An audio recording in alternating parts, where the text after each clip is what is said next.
সালাম সুদূরিহীন, কারণ তাদের মনটা পরিষ্কার ছিল, জন্য অল্প করেও তারা অনেক বেশি পেয়ে দিচ্ছে। সুবহানাল্লাহ।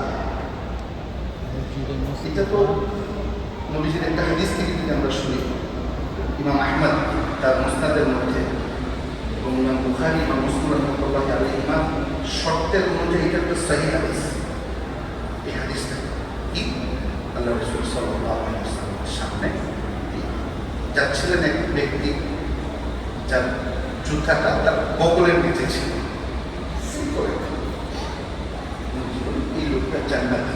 সুবহানাল্লাহ। দ্বিতীয় দিন একই ব্যক্তি, এটা জান্নাতি। তৃতীয় দিন একই ব্যক্তি।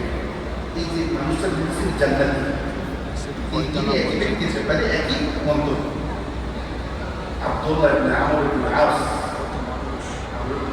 রাদিয়াল্লাহু ছেলে, তিনি বলতেছেন দেখতে হবে কি ঘটনা, একজনের ব্যাপারে একই মন্তব্য। 3 দিনে 3 ওনার বাড়িতে গেলেন, আমার সাথে আমার বাবার সাথে পরিবহন করতেছেন, আমাকে আপনার বাসায় থাকতে দিন।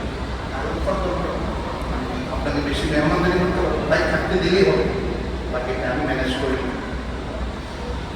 প্রথম দিন উনি নামাজ পড়ে সে ঘুমিয়ে গেছে, যার ব্যাপারে বলা হয়েছে। উনি তো উকি মেনে রয়েছেন, কি করে আজকে নামাজ পড়ে বলে দেখব। স্বাভাবিক নামাজ পড়ে ঘুমাইছে, আবার ফজর রাতে উঠে মসজিদে নববীর দিকে নামাজ পড়ছে।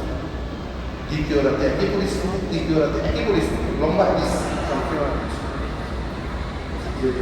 ভাই আসলে আমার বাবার সাথে কোনো ঘটনাই ঘটে নাই, আমি আপনাকে দেখতে আসছিলাম, কি আমল করে আপনি জান্নাতি আপনারা বলেছে 3 দিন একই কথা বলছেন, কি আমল করে? ভাই তো দেখলেই কোনো বিশেষ আমল তো করি না। বইলা বলার পর উনি চলে যাচ্ছিলেন,